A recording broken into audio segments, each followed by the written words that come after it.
kesempatan hari ini juga ada keterkaitannya ya dengan materi Gapus ya, karena kedua hal tersebut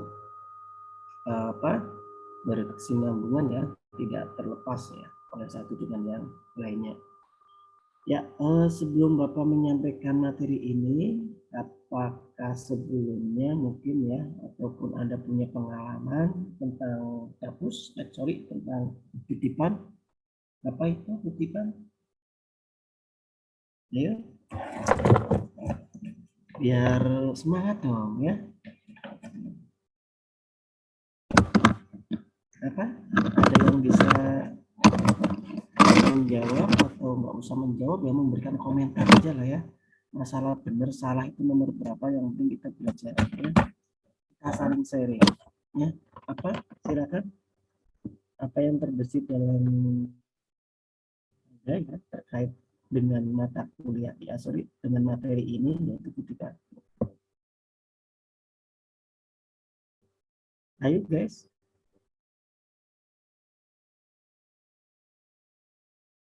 Sudah pernah dengar kutipan? Ayo. Latihan, nggak apa-apa, silakan.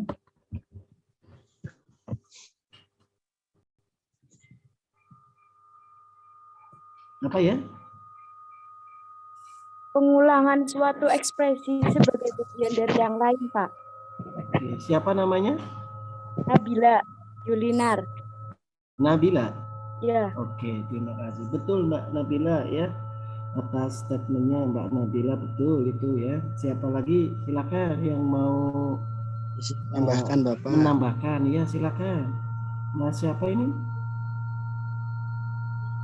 Mas Iwan Bapak. Ya, silakan Mas Iwan. Ini Pak. Kutipan adalah pinjaman kalimat atau pendapat, ide, gagasan orang lain yang diambil dari sumber tertentu. Oke, baik, terima kasih Mas Iwan, ini luar biasa ini. Sipen lagi ya, Sipen, bagus ya. Ya, ya ada lagi, ayo satu lagi sebelum Bapak Izin mau menjawab, mulai. Bapak. Oke, luar biasa ini responnya ya. Ya, menurut silakan. Kamus Besar Bahasa Indonesia, kutipan adalah pengambil alihan satu kalimat atau lebih dari karya tulisan lain untuk tujuan ilustrasi atau memperkokoh argumen dalam tulisan sendiri. Ya, oke, baik ya. Terima kasih Mbak siapa? Pratiwi ya? Iya, oke, Pak. Baik, terima kasih Mbak Pratiwi, Mas Iwan, dan satu lagi tadi Mbak siapa ya? Lupa. Yang pertama? Nabila, Bapak. Mbak Nabila, Junior. subhanallah. Maklum ya, maklum masih muda sering lupa ya. Oke, ya terima kasih atas ini ya, sharingnya ataupun sebagai awal ataupun pembuka dalam mata kuliah bahasa Indonesia ya. Pada dasarnya mungkin sebagian ataupun teman-teman sudah mengetahui ya terkait dengan materi yang akan Bapak sampaikan ya, terutama dalam kutipan ini juga sudah tidak asing lagi ya. Tentu waktu Anda SMA ya, mungkin Bapak Ibu Anda juga mungkin biasanya sudah menerangkan ya, ataupun dalam pembuatan karya tulis, entah itu makalah ataupun mungkin ketika Anda PKL ya di SMK kan biasanya membuat sebuah laporan ya, itu juga tidak lepas dengan adanya Gapus ya. Baik, kutipan tadi sudah disampaikan oleh teman Anda ya. Kutipan adalah sebuah pinjaman pendapat dari seorang pengarang ataupun seseorang ya, baik berupa lisan dalam buku, majalah, surat kabar atau bentuk tulisan lainnya maupun dalam bentuk lisan. Artinya di sini yang namanya kutipan adalah bentuk pinjaman ya, pinjaman ataupun pendapat seorang ya. Bisa juga diambil dari buku, majalah ataupun bentuk tulisan yang lain ya. Dalam tujuan pembelajaran mata kuliah yang Bapak sampaikan pada kesempatan hari ini adalah bagaimana Anda bisa memahami ya, minimal bisa memahami bagaimana sih cara mengutip yang baik itu ya. Karena ketika kita salah mengutip, apalagi kita mencantumkan sumber referensi tersebut, ya khawatirnya nanti karya kita terindikasi karya plagiarisme, gitu ya. Tujuan dalam kutipan adalah mengokohkan ya argumen dalam sebuah karangan. Tujuannya itu ya. Makanya sangat penting sekali kita apalagi nanti Anda ya ketika Anda sudah mulai semester atas ya, Anda sudah mulai merancang penyusunan proposal dan lain-lain ya, itu juga tidak lepas dengan adanya sebuah kutip mengutip seperti itu, dan tentunya minimal Anda harus tahu ya bagaimana caranya mengutip yang benar. Terus fungsinya adalah pengutipan dapat menghindari mengutip dari, nah tadi sudah Bapak sampaikan, fungsinya kutipan ini adalah menghindari ya terkait dengan kegiatan plagiarisme, itu ya, plagiat seperti itu. Nah, ketika Anda mau mengutip terus Anda tidak dicantumkan di dapus, khawatirnya karya Anda nanti terindikasi karya plagiat. Terus yang dia adalah membantu pembaca yang ingin memahami lebih lanjut tentang ide pokok. Dengan adanya kutipan tersebut ya secara otomatis ya memudahkan si pembaca ya dalam menindaklanjuti ide pokok tersebut ataupun ide dalam pengutipan itu.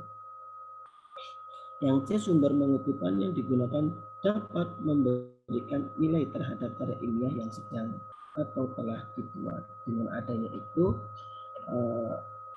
tadi ya membantu si pembaca dalam mencari tentang ide, terus juga dengan adanya kutipan tersebut juga adanya sebuah nilai-nilai ya di dalam sebuah karya ilmiah. Artinya nilai tersebut kan sebagai kita tidak mungkin di dalam membuat sebuah karyangan tanpa adanya sebuah referensi, tanpa adanya sumber buku ataupun tanpa adanya sumber rujukan. Oleh karenanya kan dengan adanya sumber rujukan tersebut adalah sebagai bentuk pengokohan di dalam argumentasi, dan itu pasti memiliki sebuah nilai.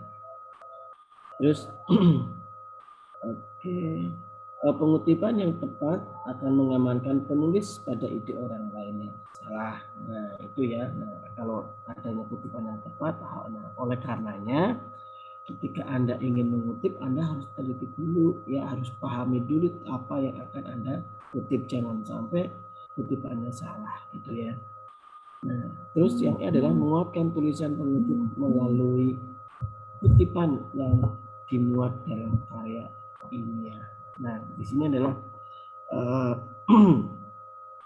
menguatkan ya. Nah, tadi sudah disampaikan pada tujuannya. Nah, tujuan kutipan di sini adalah tadi untuk menguatkan ya si peneliti di dalam memberikan argumentasi dalam karangan tersebut. Itu sangat penting ya adanya sumber referensi. Nah, ketika Anda mau membuat makalah tidak ada sumber referensinya, bagaimana? Makalahnya kokoh apa tidak? Kuat atau tidak? Tidak, Pak. Jelas tidak. Jelas berbeda ya. Nah, kecuali kalau Anda membuat karangan narasi ataupun Anda membuat cerpen, novel, itu kan tanpa harus adanya dapus ya. Tetapi karena ini kan karya ilmiah, berarti kan segala sesuatunya itu berdasarkan dengan keilmiahan, berdasarkan dengan kelogisan, tentu harus dibantu ya oleh pengutipan ataupun oleh sumber referensi yang lainnya. Baik, ada beberapa hal yang perlu kita perhatikan dalam mengutip ya. Itu yang pertama, penulis mempertimbangkan bahwa kutipan itu perlu. Nah, kita sadari dulu ya. Artinya kita sebagai penulis itu penting ya, artinya memahami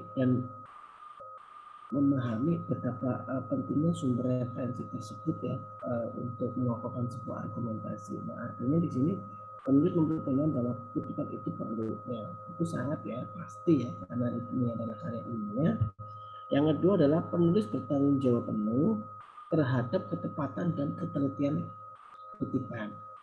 Nah, oleh karenanya ketika Anda ingin mengambil karya tersebut ke dalam tugas Anda, ya, yang paling pertama Anda harus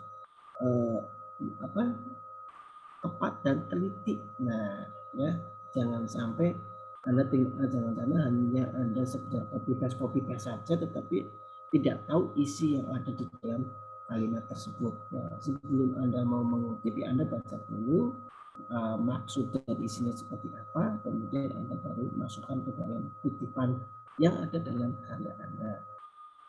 Yang ketiga adalah kutipan dapat terkait dengan penemuan teori, ya, bisa juga ya tentang teori-teori, ya. Terus jangan terlalu banyak mempergunakan kutipan langsung.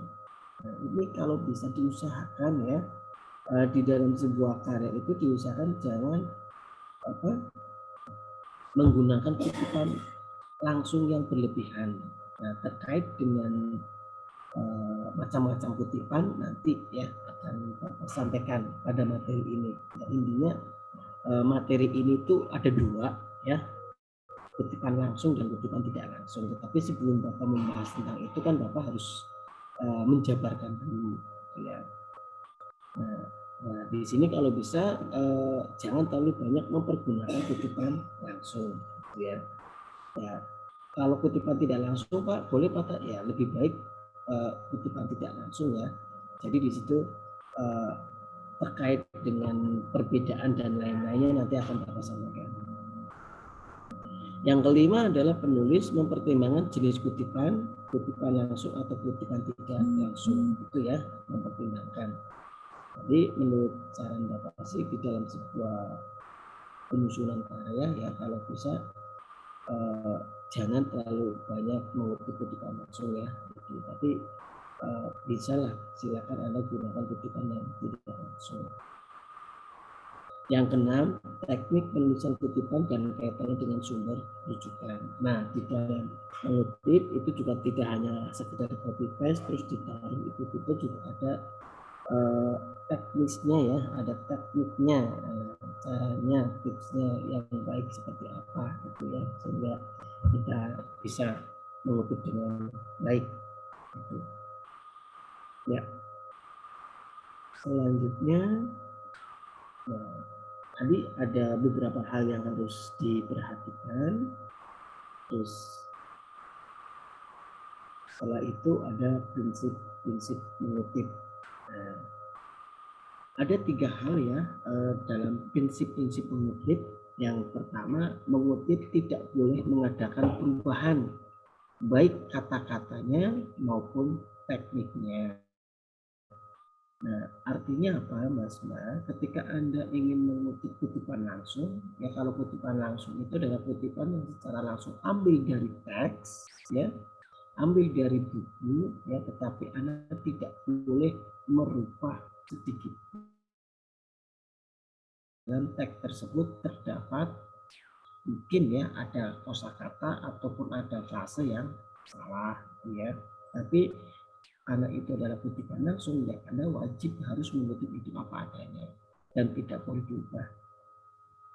Yang kedua, bila penulis terpaksa mengadakan perbaikan, penulis harus memberikan keterangan. Nah, apabila ya Anda mengutip, ternyata di teks asli itu ada kesalahan, tadi sudah Bapak sampaikan, silakan Anda kutip, tetapi tidak boleh merubah.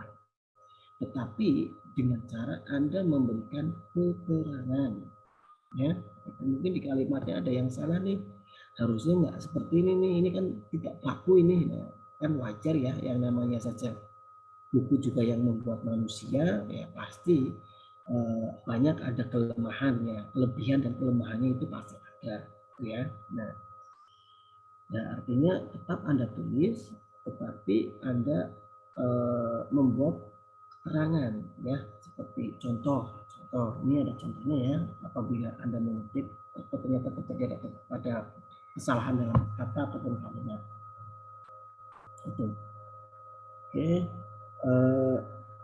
tugas contoh ya, tugas bank antara lain adalah memberi pinjam uang gitu ya. Ini kan sebenarnya boleh sih kata itu ya, tetapi menurut Bapak kurang pas ya. Nah, kita tahu nih, Bapak tahu, Anda tahu nih sebagai penyusun ya ataupun sebagai penulis bahwa ada beberapa kosakata dalam kalimat tersebut yang salah, ya kan? Nah, terus bagaimana? Apakah kita tetap mengutip kalimat tersebut walaupun salah atau kita harus memperbaiki agar kalimat tersebut benar? Jawabannya, Anda tetap mengutip kalimat tersebut walaupun ada kesalahan di dalam kosakata. Karena itu kesalahan bukan pada diri Anda tetapi kesalahan pada teks asli. Jangan Anda memperbaiki. Itu ya. Nah, harusnya kan tadi kesalahannya di kata pinjam. Nah, harusnya kan pinjaman ya. Nah, contoh berarti cara memperbaikinya tugas bank antara lain memberi pinjam. Nah, memberi pinjam uang, harusnya kan memberi pinjaman uang, gitu ya. Nah, ketika ada kesalahan seperti itu, silakan di kata setelah ada kesalahan itu Anda kurung buka kata SIC, ya, SIC, terus tanda pentung kurung tutup uang seperti itu. Artinya adalah kata pinjam ini adalah tapi kata SIC ini adalah memberikan keterangan bahwa ada kosakata ataupun ada kata di dalam kalimat tersebut yang salah seperti itu. Itu ya, bisa dipahami? Belum? Ini masih pada tidur apa? Enggak, Pak. Apa yang Bapak sampaikan bisa dipahami tadi? Terkait dengan apabila ada kesalahan dalam pengutipan dalam teks asli, bisa dipahami? Bisa, Pak. Oke, baik. Bisa, Pak. Alhamdulillah, penting bisa ya. Yang tahunnya bisa gitu ya. Alhamdulillah, mudah-mudahan bisa beneran ya. Amin. Amin. Oke, siap. Yang ketiga adalah menghilangkan bagian kutipan.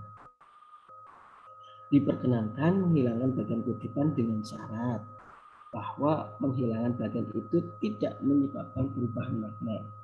Artinya, boleh kita mau mengutip di bagian tengah, boleh secara otomatis kita menghilangkan bagian awal kan. Kalau itu kita bicara kutipan asli ya. Nah, contoh nih, Bapak mau mengutip karyanya si Mas Iwan gitu ya, karyanya si Iwan. Halaman 5 ya, terus halaman 5 ya, kebetulan 3 baris yang yang Bapak mau kutip adalah di tengah-tengah. Kebetulan di tengah-tengah itu kan ada contoh ya, ada 3 baris ya, yang Bapak akan kutip itu di baris kedua. Itu boleh silakan, tetapi harus didahului dengan tanda titik 3 kali. Itu ya, karena tanda titik 3 kali tersebut adalah menunjukkan bahwa kalimat ini sebelumnya masih ada lanjutannya. Itu ya, itu boleh kita mengambil kutipan di tengah ya.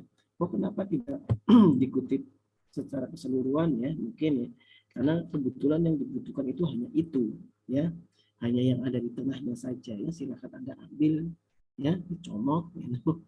Ambil terus Anda, karena itu masih ada lanjutan kalimatnya, ya Anda tinggal menandai tanda titik 3 kali.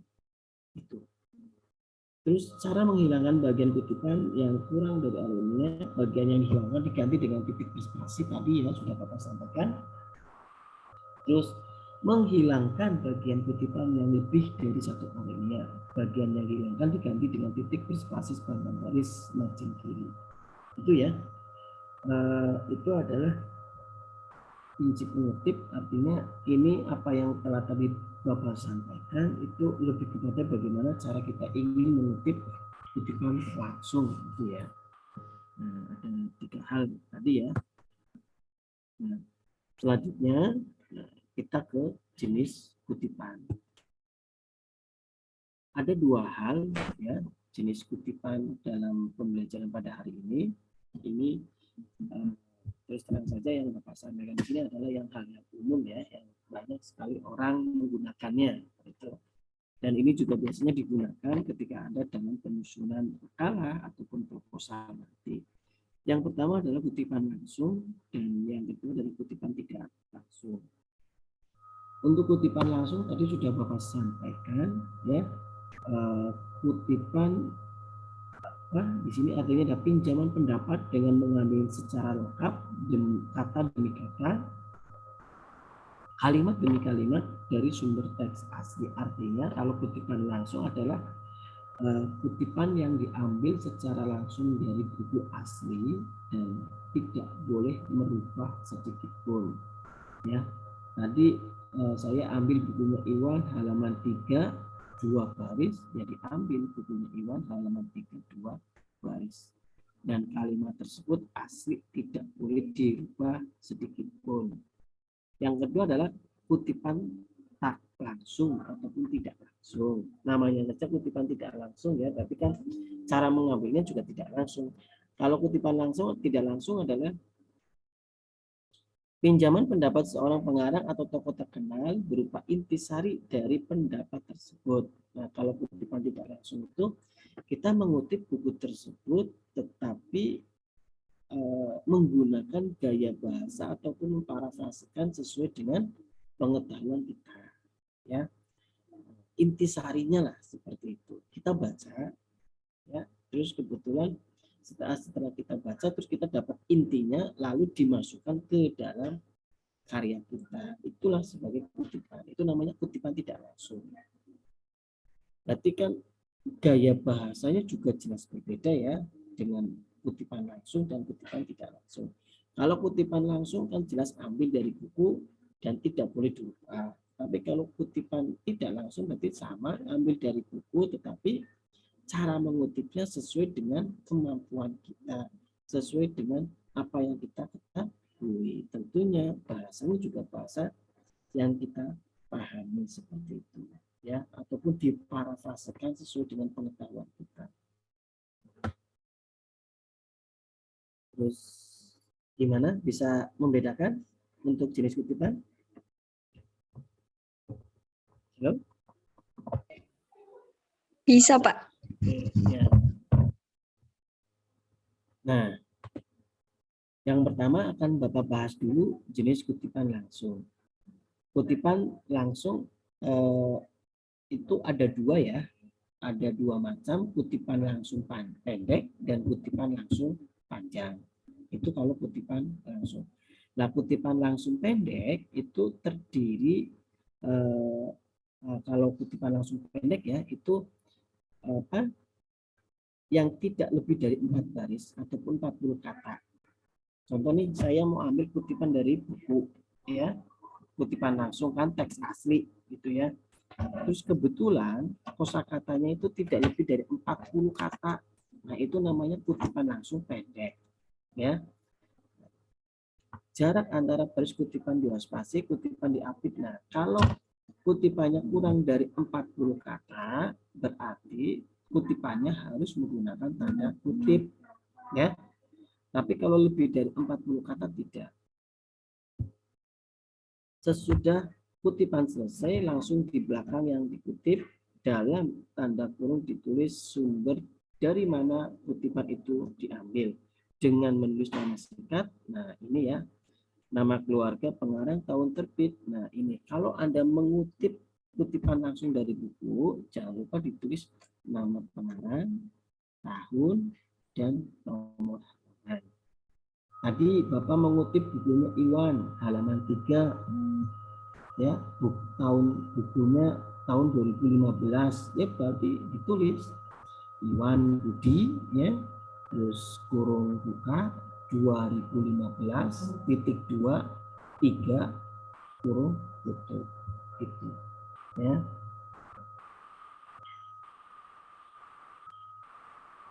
Terus ya, baik, ini tadi kutipan langsung yang lebih dari 4 baris, terus yang lebih dari 4 baris ya. Nah, ini yang kedua adalah kutipan yang lebih dari 4 baris. Kutipan dipisahkan dari teks secara 3 spasi. Nah, kalau kutipan lebih dari 4 baris itu adalah kutipan langsung panjang, ya. Artinya kutipan yang lebih dari 40 kata. Nah, kalau kurang dari 40 kata berarti harus menggunakan tanda kutip. Kalau lebih dari 40 kata tidak usah. Jarak antara baris dikutip dengan spasi, terus kutipan dimasukkan 5-7 kutipan. Nah, ini kutipan diapit oleh tanda kutip atau tidak diapit. Nah, ini yang tidak diapit di belakang. Ya, ini kita ke contoh.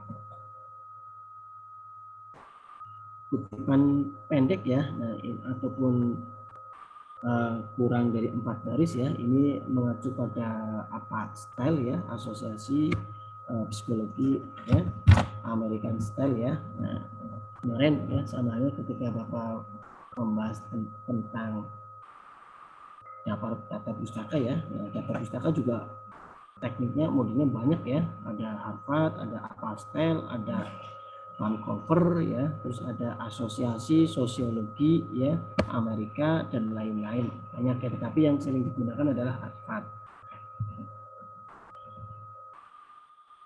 Kutipan pendek adalah kutipan yang berisi 4 baris atau kurang dari 40 kata. Kutipan ini ditulis menggunakan tanda kutip ya, itu.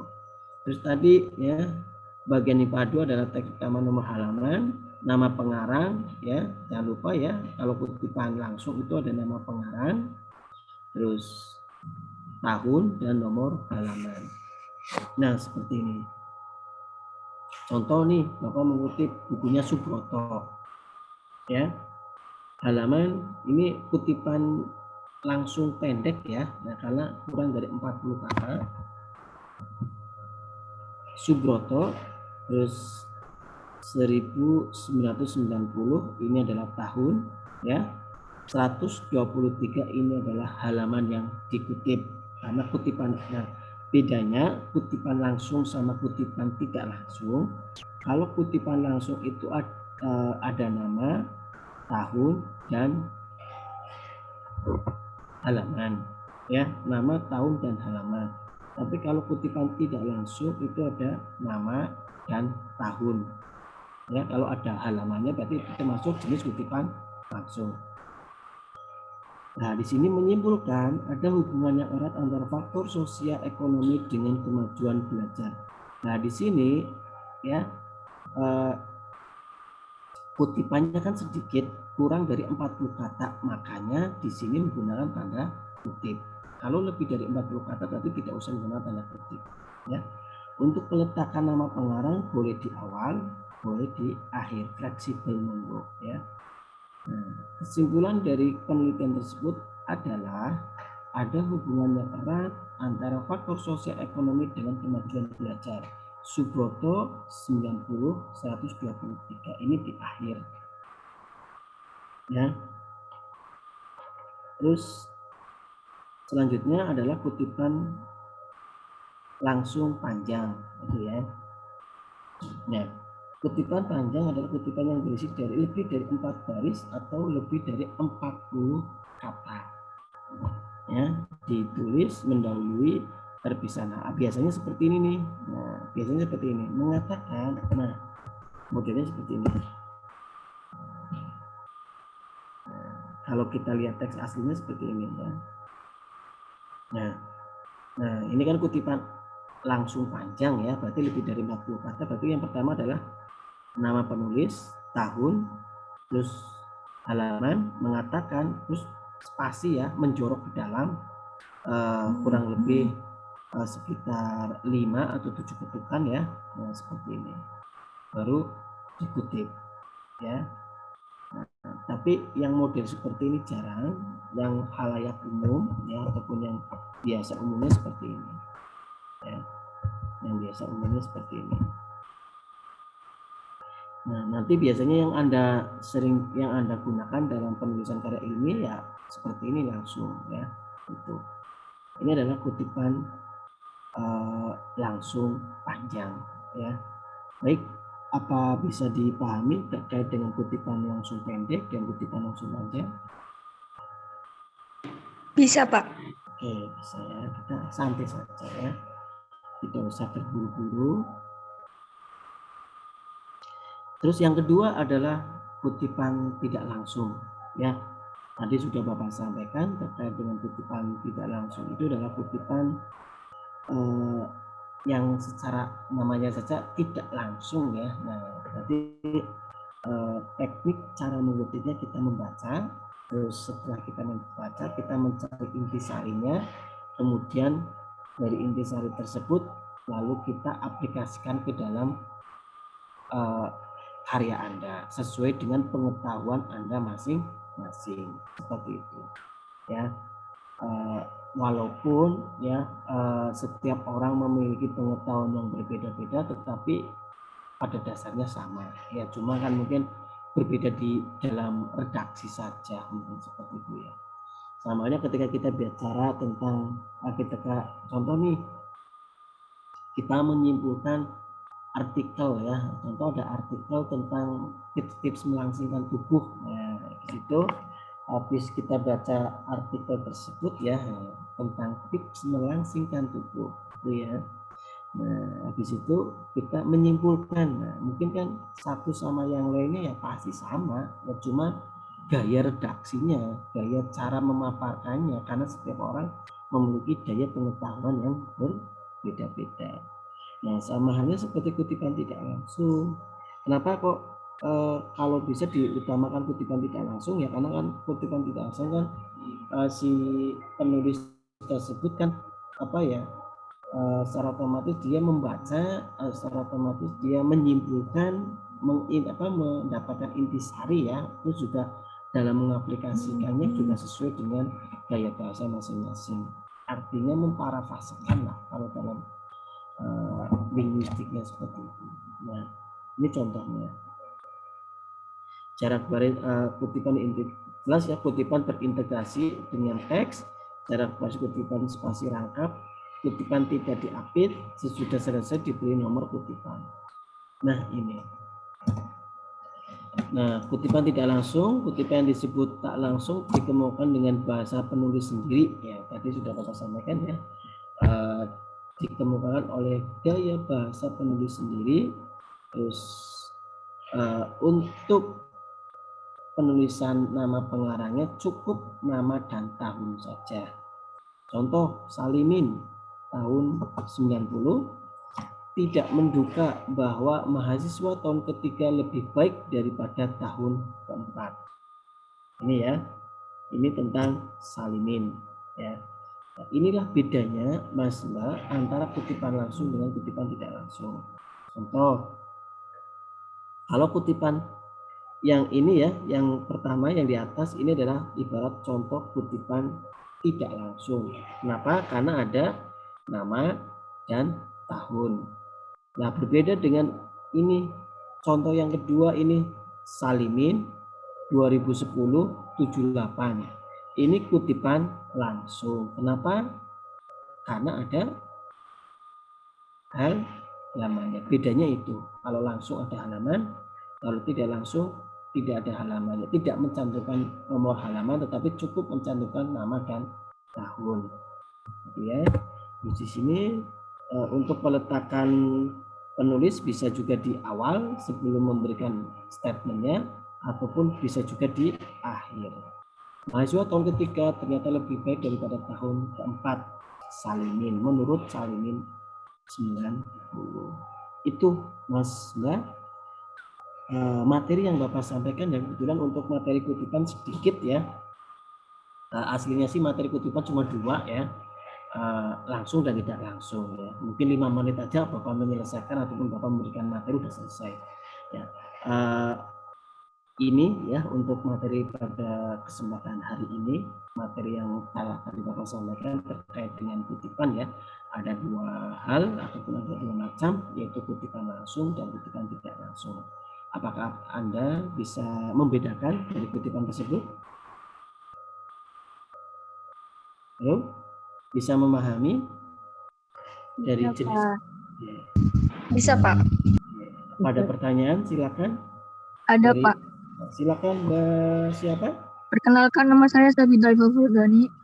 Izin bertanya, Ya, Pak. silakan Mbak Sapita. Ya, Kenapa jangan sering pakai kutipan langsung? Apakah ada keterkaitan dengan plagiarisme? Terima kasih, Pak. ya. Terima kasih Mbak Sabita. Tadi ya kita apa? Ya, oke, terima kasih Mbak Sabita. Oke, tadi kita merujuk ke awal lagi ya. Memang pada dasarnya kutipan itu adalah tujuannya untuk mengokohkan, ya, untuk mengokohkan sebuah karya tulis ya. Artinya kita sangat penting ya dengan adanya sumber referensi. Tetapi kita kembalikan lagi ya terkait dengan ya apakah itu banyak atau tidaknya sebuah kutipan, ya kita disesuaikan lagi sama kebutuhan kita ya Mbak.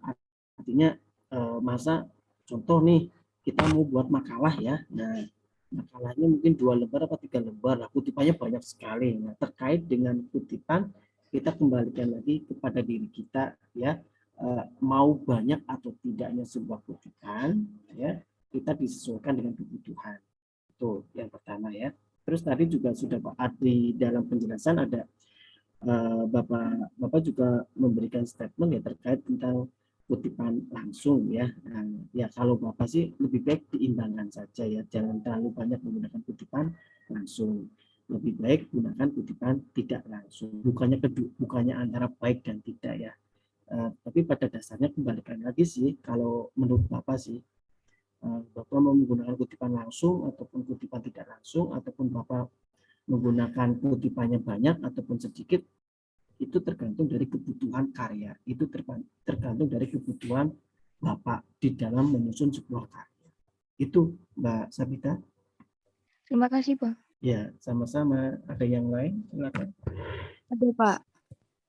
Jadi, sebentar ya, Bapak mau ambil ini dulu apa? Mau ambil catatan dulu sebentar ya, karena ini lupa ada yang bertanya di Bapak tulis.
Ya, silakan Mbak.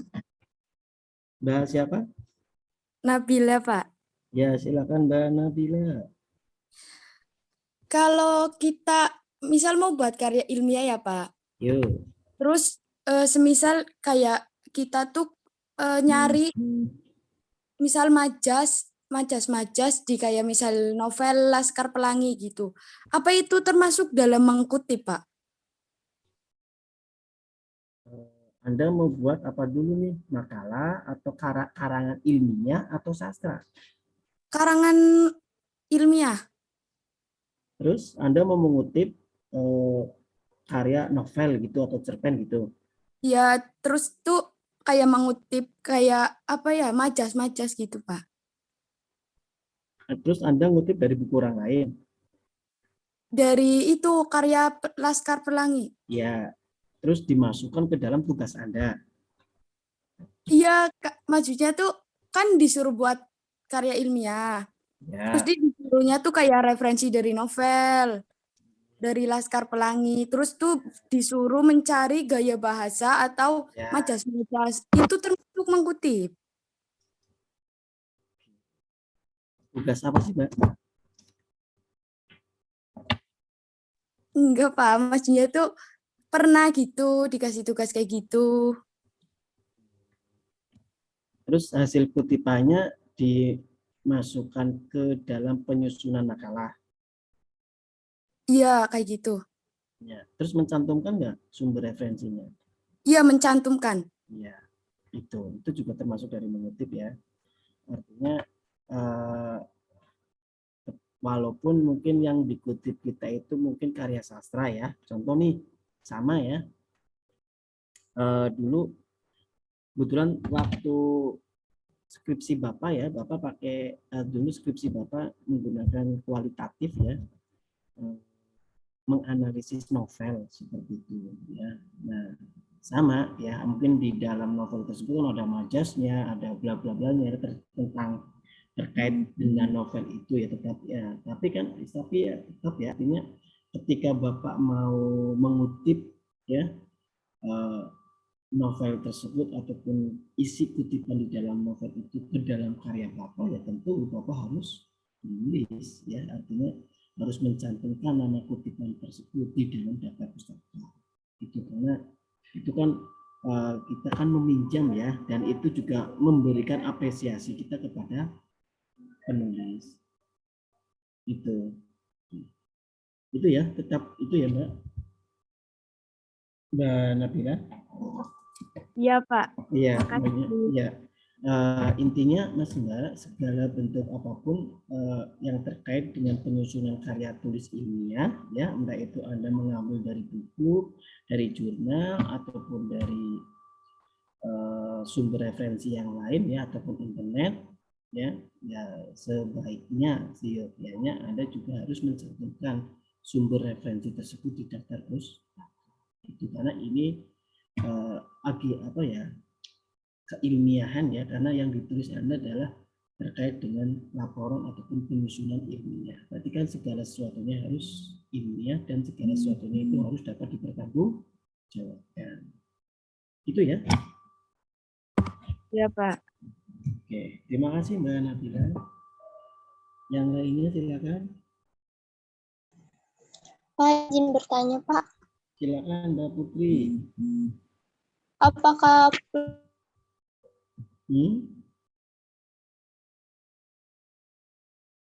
Suaranya tidak terdengar, Mbak. apakah plagiasi dan kutipan itu sama, Pak? Oke. Ya. Terima kasih Mbak Putri atas pertanyaannya ya, terkait dengan plagiasi dan kutipan ya. Nah ini kan dua hal ya, artinya tentu kita sebagai penulis di dalam menyusun sebuah karangan kan harapannya kita tidak plagiasi itu ya, apalagi di era sekarang ya Mas ya, dan di era sekarang artinya di era sekarang itu juga sudah ada aplikasinya, maksudnya aplikasi yang mendeteksi ya terkait dengan plagiasi ya. Nah, itu ada aplikasinya ya, banyak ya, apalagi kalau di kampus-kampus besar itu biasanya di dalam penyusunan karya tulis ilmiah sebelum mahasiswa tersebut sidang skripsi ya, nah, ataupun sidang KTI, biasanya dicek dulu karyanya menggunakan aplikasi Turnitin ataupun aplikasi cek plagiarisme ataupun aplikasi yang lainnya. Nah, nanti kan biasanya ada batasannya. Oke, batasannya 20% contohnya gitu ya. Nanti kalau batasannya melebihi dari 20%, berarti kamu belum ujian skripsi dulu atau ujian KTI dulu, berarti harus direvisi dulu. Nah, itu sih maksud Bapak yang Bapak sampaikan hal ini ya. Kenapa kok kita harus belajar kutipan ya, dan ini benar-benar kita perhatikan ya, agar ke depan ataupun apabila Anda di dalam penyusunan ya paling tidak kita belajar menghindari ya terkait dengan plagiarisme. Tahu ya plagiat ya, itu kita ambil data orang lain terus kita tidak cantumkan ke dalam karya Anda, saat tidak cantumkan ke dalam dapus juga itu termasuk dari tindakan ataupun indikasi plagiat. Itu ya Mbak Putri ya. Siapa? Terima kasih, Pak. Ada lagi sebelum Bapak akhiri? Atau cukup? Pak, izin bertanya Bapak. Silakan Mas Iwan. Iya Pak. Jadi kalau semisal kita membuat suatu karya ilmiah, kemudian di karya ilmiah tersebut sudah tertuang kutipan atau daftar pustaka. Tapi biasanya Pak, dari kutipan tersebut itu ada yang melenceng dari referensi yang sudah dibuatkan. Yaitu menyalahi aturan pembuatan karya ilmiah atau tidak Bapak? Kutipannya melenceng itu melenceng apanya? Artinya melenceng dari teks asli atau bagaimana melencengnya Mas? Berarti melenceng artinya itu tidak sesuai dengan materi yang dibahas itu Pak. Tidak sesuai dengan materi yang dibahas. Nah biasanya kan nanti ketika seseorang ya membuat sebuah karya ya, ataupun mungkin dia diberikan tugas oleh Bapak Ibu dosen, entah itu dalam pembuatan makalah ataupun dalam pembuatan penyusunan proposal, kan biasanya kan ada revisi Mas. Biasanya kan ada bimbingan kan.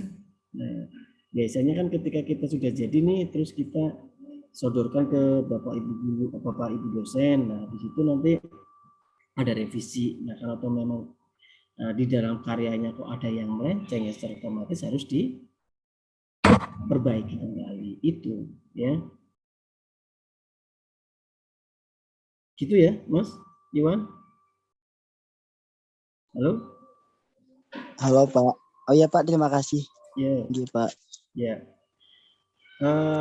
Ya, artinya tujuan kutipan di sini tadi ya untuk mengokohkan sebuah karya kita, karena tentu ketika kita ingin menyusun sebuah karya ilmiah, pasti ya kita membutuhkan sebuah rujukan, sebuah sumber referensi, tidak mungkin tidak ya.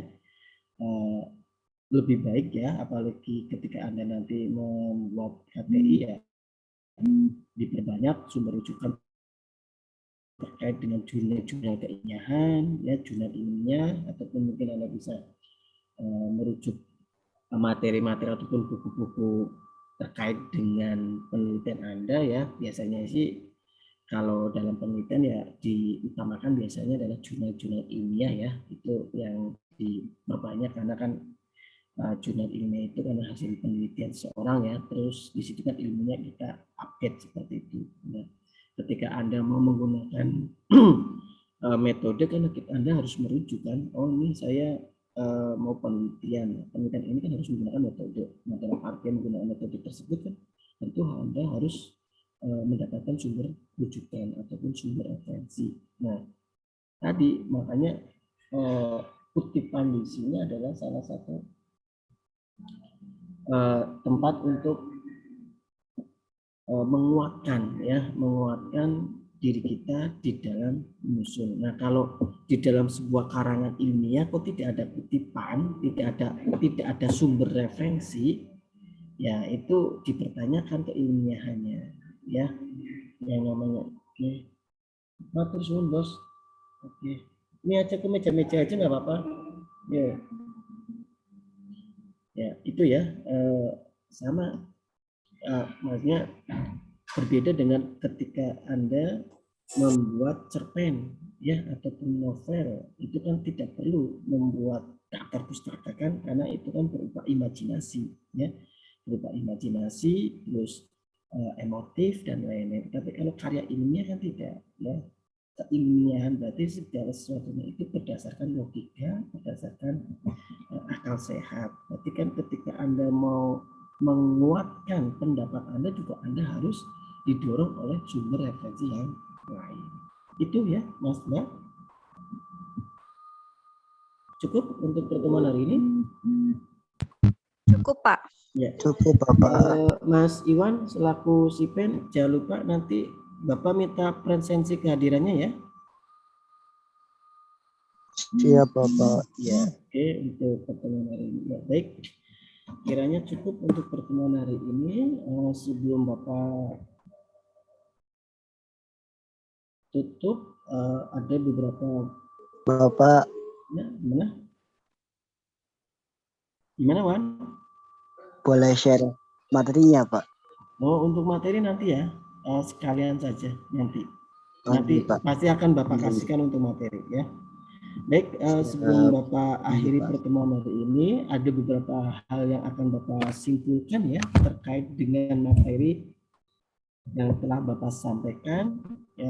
Yang pertama adalah terkait dengan kutipan ya. Tadi kutipan dibedakan menjadi dua, ada kutipan langsung dan kutipan tidak langsung. Kutipan langsung itu adalah kutipan tadi ya, ditulis secara langsung dari teks dan tidak boleh dirubah sedikit pun. Kalau kutipan tidak langsung, kita boleh merubah sesuai dengan pengetahuan kita, tetapi tidak boleh merubah inti dari teks tersebut. Itu ya.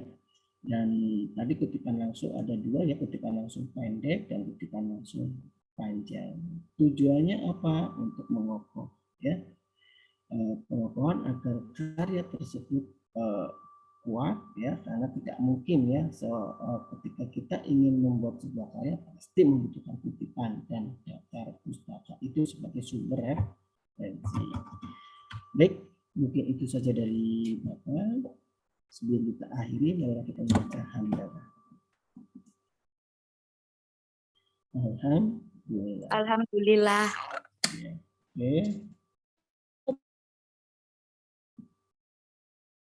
Ya, terima kasih. Oke, ya. Dan Bapak saya pribadi mohon maaf apabila ada hal yang kurang berkenan, dan kita akan ketemu lagi insya Allah pada minggu yang akan datang ya. Dan Bapak akhiri, wassalamualaikum warahmatullahi wabarakatuh. Waalaikumsalam. Warahmatullahi wabarakatuh. Ya. Waalaikumsalam. Jangan lupa sholat Jumat bagi yang laki-laki ya. Oke, sama-sama. Sukses selalu dan Bapak izin live ya. Iya, Ji, Pak. Pak. Oke, goodbye Ye. ya. Siap-siap. Yuk. Oi. Hey, halo. Cek.